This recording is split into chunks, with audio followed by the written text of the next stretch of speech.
Reka mbasuhuze nanone kandi mbifurize gukomeza kugubwa neza.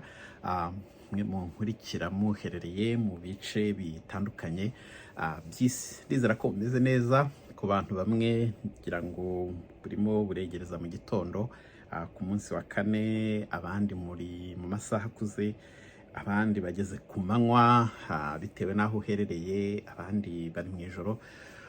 Mwese aho muherereye ndabasuhuje. Ndagira ngo ntangirire kuri iki ngiki. Kuri video nashyizeho ubushize, abantu bagiye banyandikira ko batari kumva amajwi. Ntabwo nzi nimba muzi ukuntu ushobora guhindura ugakuramo ikintu kiba cyatumye ijwi ritumvikana kuri side yawe. Hasigaye hariho ibintu bya AI, ku buryo iyo ushyizeho video AI ishaka kuyifata ngo yitranslating mu zindi ndimi zitandukanye. Ntekereza itaragira ubwenge bwinshi cyane ku buryo ishobora no gufata ikinyarwanda ngo igishyire mu zindi ndimi. Bityo rero yafashe ururimi rwacu igashaka kurutranslatinga mu zindi ndimi, mu by'ukuri nta kintu ushobora kumva, bisa n'ibigoranye. Keretse ururimi irimo gushaka gutranslatingamo narwo ushobora kurwumva, ushobora kujya ucishamo kumva amajwi, ariko nuko kuntu biba byagenze. Mushobora kubihindura. Ku ruhande rwanjye narahinduye ko ntashaka ibintu bya auto dubbing, ariko sitira abantu kuri side yabo muracyabona amavideo mudashobora kumva amajwi. Nta kindi kiba cyabayeho, AI birimo ishaka gutranslating ururimi umuntu arimo akoresha mu zindi ndimi. Mfatire nk'urugero ku bantu mukoresha ama iPhone. N'urugero, uramutse ukiritse muri uhagaritse video ugakirika muri screen ya phone yawe, kuri top right corner, ubwo nshyizemo ijambo ry'icyongereza nabyo bishobora kuza guhita biteza ibindi bibazo. Aka kantu ka setting icon, abantu mwese mushobora kukabona. Ushobora kutakabona muri iyi kona hejuru kuri phone yawe, ariko ukaba wakabona ahandi bitewe na telefone ukoresha. Kariya kantu rero iyo ugakanzeho, bahita baguha agachat box kameze gutya.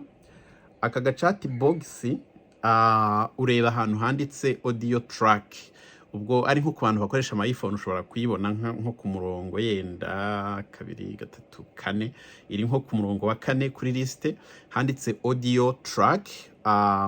Audio track iyo uyikanzeho akenshi haza hariho indimi nk'ebyiri. Sinzi uko bigaragara kuri side yanyu. Noneho wowe ugahita wirebera ahantu handitse original. Kenshi hashobora kuba ari ururimi runaka, Swahili original cyangwa se Ikinyarwanda original. Ntabwo nzi byaba bigaragara kuri telefone yawe, ukaba aricyo uhita wemeza. Ni ukuvuga ko igihe utari kumva ijwi haba haselegitinze nk'urundi rurimi munsi aha ngaha. Ni ukuvuga ko ndamutse nanjye nselegitinze iwanjye kuri audio track, nkaba nashyizeho natikinze urugero nk'icyongereza cya USA, ntabwo ijwi ryanjye rishobora kumvikana. Hashobora kujya hacamo gusa mukumva nk'ijwi ry'ahantu ushobora kuba nakoresheje ijambo riri mu cyongereza. Nuko kuntu bigenda. So ni ibintu mushobora gukosora kuri side yanyu, ugashakisha setting icon, ukayikandaho ukareba handitse audio track, hanyuma ugahitamo ahantu handitse ururimi runaka, ariko imbere hariho original, amajwi ushobora guhita uyumva. Ndumva icyo ngicyo cyaba gihagije. Hanyuma rero mu bagerageje kumva amakuru nabahaye ku mpinduka zihari ku itegeko rishya rimaze kwemezwa, ryahise rijya in effect, cyane cyane rijyanye n'ibintu bya immigration. Abantu bamwe bifuje ko naza bakorera ikiganiro cyane cyane ku bintu bijyanye no gusaba ubuhunzi, ikintu cyitwa gusaba ubuhungiro. Izo claim hari igihe abantu benshi bataba bafite amakuru. Mushobora kibaza ese abantu babusaba ni izihe ngingo zibarengera, ni izihe mpamvu se zemerwa, bigenda bite? Ayo makuru nzayabasangiza, babwira ibintu bagenderaho by'ingenzi bishobora gutuma bemera ko umuntu koko akeneye protection ya Canada cyangwa se akeneye protection y'ikindi gihugu runaka, USA se cyangwa ahandi. So ibyo bintu birahari, ni ibintu biri universal, niko navuga. Ntabwo ari ibintu biri based mu gihugu kimwe gusa, ni ingingo ziri universal, mpuzamahanga, zemejwe rwose, zigenderwaho, hanyuma zikaba supported yenda n'amategeko y'igihugu. Ariko cyane cyane ingingo zemejwe mu rwego mpuzamahanga nizo zigenderwaho mu gihe umuntu ashoboye kwerekana koko afite proof zibisobanura. So ndi gushaka kureba ko binshobokeye ubwo kuwa kane, iyi video nyifasha ari kuwa gatatu, kuwa kane ubwo nejo kuri jyewe, abandi mushobora kuba mwahageze already. Ndagerageza kureba ko nshobora kujya live, hanyuma ababishobora mushobora kujoininga mukumva ayo makuru mbasangiza, hanyuma abatabishobora live irangiye ikiganiro gishobora guhita kiba posted, hanyuma mukaba mwazashobora kugikurikirana uko mwabona umwanya. Niyo ngingo numva nshaka kuzabaganirizaho. Nagira ngo mvuge cyane ku bijyanye n'iryo tegeko, icyo twavuga nk'ingaruka, icyo twakita nk'ingaruka rishobora kuzagira mu bintu bijyanye na immigration. When tuvuga immigration tuba tuvuzemo mu makategori menshi atandukanye cyangwa se yose muri make, kubera ko bavuze ko ngo ari uburyo bwo kugira ngo bongerere ingufu ibijyanye na systeme ya immigration, ariko banagerageze gucunga neza imipaka yabo. Zimwe mu ngingo zakunze kugarukwaho cyane ni ikijyanye n'uko bashobora kuzifashisha iri tegeko bakaba bahagarika gukomeza gukora ku madosiye runaka ari muri systeme amaze igihe kinini cyane, kuko hari abantu no mu bantu munkurikiramo abantu mwanyandikiye ko mwasabye visa hashize igihe kinini rwose bakaba batarabasubiza. Iyo urebye rero usanga iri tegeko rifite icyo rizakoreshwa muri ibi bintu by'ubusabe butandukanye mu makategori atandukanye, abantu batarabona igisubizo kandi bimaze igihe muri systeme. Bashobora kuzifashisha systeme hanyuma bagahagarika yenda gukora kuri ayo madosiye, andi bakayakansoringa. Ibyo byose bagenda babivugamo, bakavuga ngo mu gihe byaba biri ku nyungu za rubanda, ku mutekano w'igihugu se, bashobora gufata izo ngingo. Hanyuma ikindi bibutse ko bafashe umwaka kuva yenda nk'umwaka w'2020.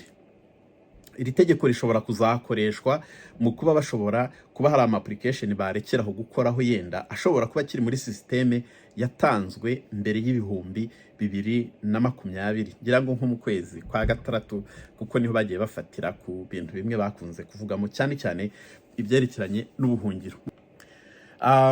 Amakuru amwe ntibashobora kuyatanga muri detaye ku bantu mukurikirana ibijyanye n'amategeko cyangwa se muzi ibijyanye n'amategeko, cyane cyane abafite aho ahurira n'ibyemezo inzego za leta zikunda gufata. Ahantu hose leta ziba ziri smart, ntabwo zishobora gukora itegeko rizazigushamo. Bagomba gukora itegeko nyine riri mu murongo ujyanye n'ibyo bifuza kugeraho. So rimwe na rimwe rero amakuru yose ntibashobora kuyatangaza, ariko itegeko iyo ryamaze gusohoka haba hazakurikiraho icyo twita ama regulations. Regulations ni ziba zishingiye, navuga ko ari nkandi, sinzi nimba naryo naryita itegeko, ariko buba ari nk'ubundi busobanuro bw'indi mirongo isa nk'iri detaye kurushaho, ishingiye kuri rya tegeko abantu bashobora kugenda bagakurikiza. Itegeko barishyize hanze, hanyuma minisiteri iryo tegeko rireba nibo baba bazicara noneho bagashyiraho ama regulations. Aba officers muri ayo madepartement bazajya bashingiraho bafata ibyemezo runaka. Ikindi kintu bavuga ko iri tegeko rizatanga ububasha bwo gukorera igihe runaka, cyangwa se departement ibishinzwe muri immigration ishobora kuvuga ati kuri iki gihe duhagaritse urugero kwakira applications z'abanyeshuri baza kwiga, cyangwa se duhagaritse kwakira applications mu makategori runaka atandukanye ya immigration. Iri tegeko rizatanga ubwo bubasha. Nuko ariko rero ikinini cyane kiri gutuma ibintu bisakuza cyane ni ikijyanye na refugee claim, ikintu kijyanye no gusaba ubuhungiro.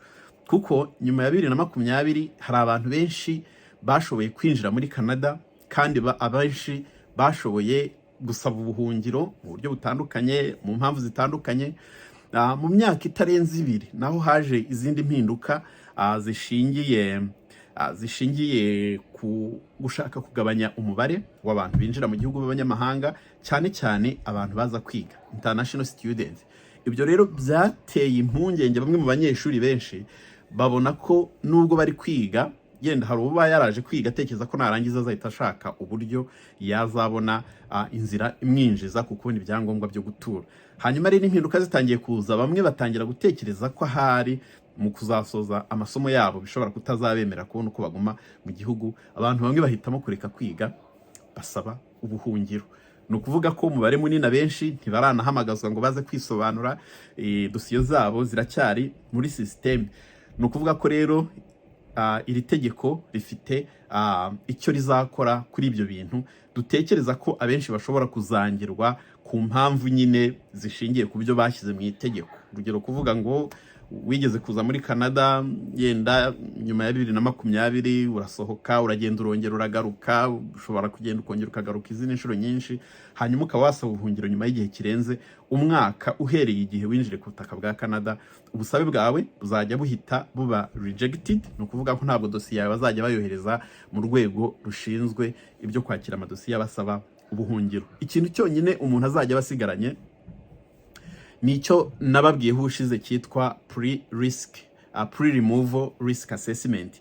Ni igihe CBSA, Canada Border Service Agency, bakoherereje urwandiko rukubwira ko ufite amasaha runaka cyangwa se igihe runaka cyo kuba mu gihugu, ubundi ukaba usohotse. Baguha urwo rwandiko, ngira ngo ni naho banakubwira ko ufite uburenganzira bwo gusaba ko wakorerwa iyo assessment, bakareba ko gusubira iwanyu bidashobora kuguteza ingorane kurushaho mu bijyanye n'umutekano wawe, cyane cyane bashingiye kuri za ngingo bagenderaho bemera guha umuntu protection nk'umuntu wasabye ubuhungiro. Reka rero izo ngingo aba arizo nzavugaho cyane ku munsi w'ejo cyangwa se uyu munsi, bitewe n'umunsi wagezeho. Ubwo ni kuwa kane, ntabwo ndamenya amasaha neza, ariko ntekereza ku bantu bakoze subscribe, iyo ngiye live bashobora kubona notification, bakaba bashobora gukurikira cyangwa se bakazakurikira igihe bazabonera